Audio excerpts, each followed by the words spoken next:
Maraming salamat. At syempre, ito dahil kasama natin sila, ngayong gabi po sila ipapasok na sa ating mga sinehan. Maraming salamat, Sean. Alexa Ilacad. And good evening ulit sa inyong lahat. I hope you guys enjoy the rest of the night. Anyway, ako dito si Junie Lynn, ang little sister ni Miss Sarah Geronimo. And of course, Christian. Hello po, good evening po sa inyong lahat. Bali ako po dito si Noah. Ayun, ako po ay isang year trainee ni Kuya Lloydie, ni Sir Rafi. Ayan. And of course, Christian, nandito na siya!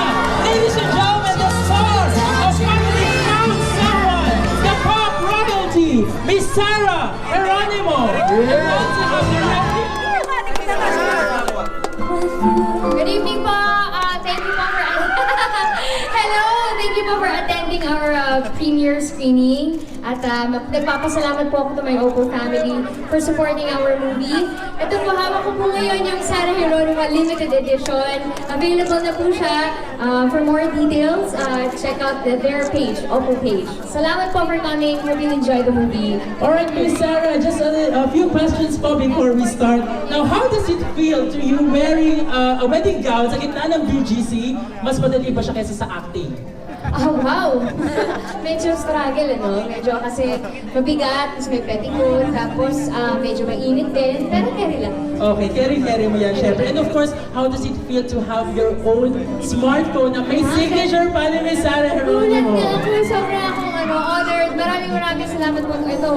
Pag-open ko nga yung wallpaper na agad yung photo ko. So nakakatunaw. Thank you very much po. Alright, and the first question for Direct Theodore, now, if there's one message that you would like our fans to get from this movie, ano po yun? Ayun, sa lahat ng mga nanonood ngayon, sa lahat ng mga fans ni Sarah, please po, ibigyan na natin ito sa kanyang birthday gift natin kay Sarah tomorrow! Ibigyan natin sa lahat, panood ng Family Found Someone. Thank you po. Maraming salamat din. Of course, we do have something for Miss Sarah Geronimo here. Tomorrow is her birthday, syempre. Kantahan naman natin ang happy birthday si Miss Sarah Geronimo. Ready, go! Happy birthday to you. Happy birthday, happy birthday.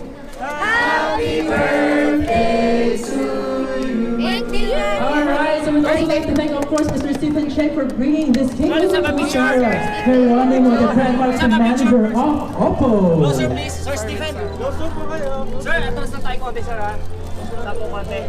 Okay, so we have your photo op and we will just request everyone to please move a little bit backward po para naman magkaroon tayo ng space for our photo op. Yay! Thank you! Thank you! From your disc and feel, tapos visit Vincent Captain James, tapos ito naman Sarah John. Wow! Anong pakiramdam na talagang mga blockbuster ang Nagpapalit siya Chris Nolan. Chris Dunkirk ka. Dunkirk? Well, I just feel so blessed. Nabigay sa kanyang opportunity. Magpapasalamat na ako at sana itong gift na binigay sa akin ng producers, ito rin yung gift na ibigay ko sa kanila. Dahil hindi naman talaga hinihintay niya. This is a family more than it. having first time katrabaho din sa akin. Si John na nagtrabaho ko na before. As a director, first time. Pero ano yung feeling magic?